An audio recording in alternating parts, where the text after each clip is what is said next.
नागभीड तालुक्यातील कन्हाळगाव येथे एका घरी रात्रोला 9 फूट लांब अजगर साप आढळून आल्याने एकच खळबळ उडाली होती। त्यानंतर या सापाला कसे आणि कोणी पकडले बघूया या वृत्तात। नागभीड तालुक्यातील निसर्ग व प्राणी मात्रांवर प्रेम करणारी स्वॅब नेचर केअर संस्था ही सदैव वन्य प्राण्यांसाठी साथ देण्यास नेहमी अग्रेसर असते। त्यातच कन्हाळगाव येथील एका घरी रात्रोला 9 फूट लांब आणि वजन 12 किलो 600 ग्रामचा अजगर साप हा आढळून आला।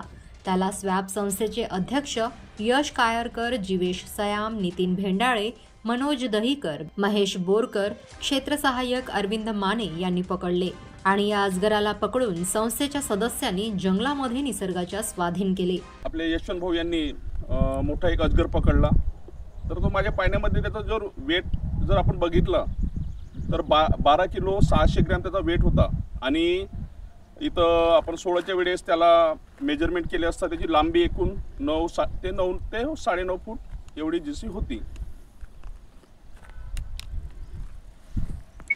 एकूण पावसाळ्याचा सीजन असता शेतकऱ्यांनी कोणकोणती खबरदारी घेतली पाहिजे?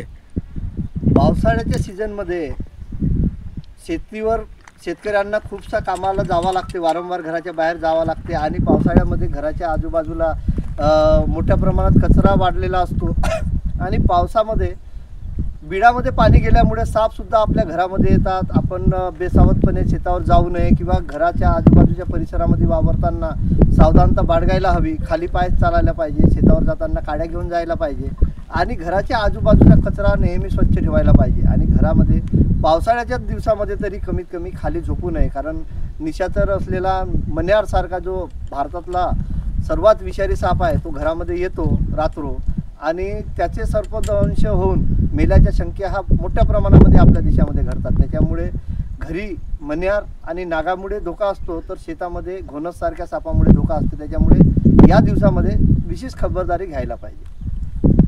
स्वॅब संस्था शेकडो सर्प पकडते, त्यानंतर सुद्धा वन विभागाला पुरेपूर मदत करीत असते, तर त्याबद्दल तुम्ही काय सांगाल? हे आमच्या तळोदी वन क्षेत्राचे क्षेत्र सहाय्यक आहेत अरविंद मने सर। आम्ही कोणतेही साप पकडल्यानंतर वन विभागामध्ये त्याची नोंद करतो, जसं आज अजगराची केली आणि यांच्या समक्षच आपण जंगलामध्ये त्यांना स्वतंत्र करत असतो।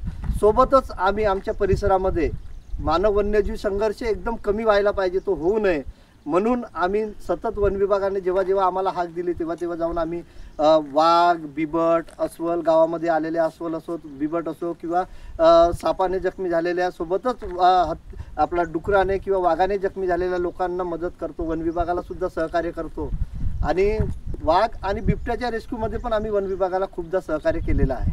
आजपर्यंत कमीत कमी 9-10 वाघ पकडण्यामध्ये सुद्धा आम्ही आणि घरामध्ये घुसलेले बिबट पकडण्यामध्ये सुद्धा आम्ही वन विभागाला मदत केली आहे। नागभीड येथून प्रतिनिधी परिमल मदनकर यांचे वृत्त।